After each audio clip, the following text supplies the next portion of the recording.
আগামী ২০২৫-২৬ অর্থ বছরের জন্য ৭,৯০,০০০ কোটি টাকার বাজেট অনুমোদন করেছে উপদেষ্টা পরিষদ। রোববার রাজধানীর তেজগাঁওয়ে প্রধান উপদেষ্টার কার্যালয়ে অনুষ্ঠিত পরিষদের বৈঠকে বাজেটের অনুমোদন দেওয়া হয়। এতে সভাপতিত্ব করেন প্রধান উপদেষ্টা ডক্টর মোহাম্মদ ইউনূস। প্রধান উপদেষ্টার প্রেস উইং সূত্রে এসব তথ্য জানা গেছে। বাজেট অনুমোদনের পর রাষ্ট্রপতির অধ্যাদেশ আকারে তা আগামী ১ জুলাই থেকে কার্যকর করা হবে। এক্ষেত্রে আজই বরাদ্দ সংক্রান্ত একটি অধ্যাদেশ এবং শুল্ক কর সংক্রান্ত আরেকটি অধ্যাদেশ জারি করার কথা রয়েছে। জুলাই অভ্যুত্থানে বদলে যাওয়া বাংলাদেশের ভিন্ন বাস্তবতায় এবার সংসদের বাইরে আগামী ২০২৫-২৬ অর্থ বছরের বাজেট উপস্থাপন করেন অর্থ উপদেষ্টা ডক্টর সালেউদ্দিন আহমেদ।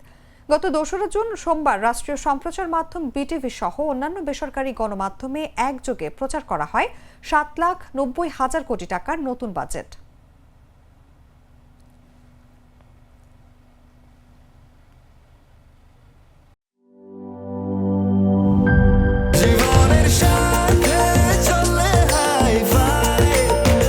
স্বাস্থ্যকর অল টাইম ফ্যামিলি কেক, সব সময় অল টাইম হেলদি লাইফ।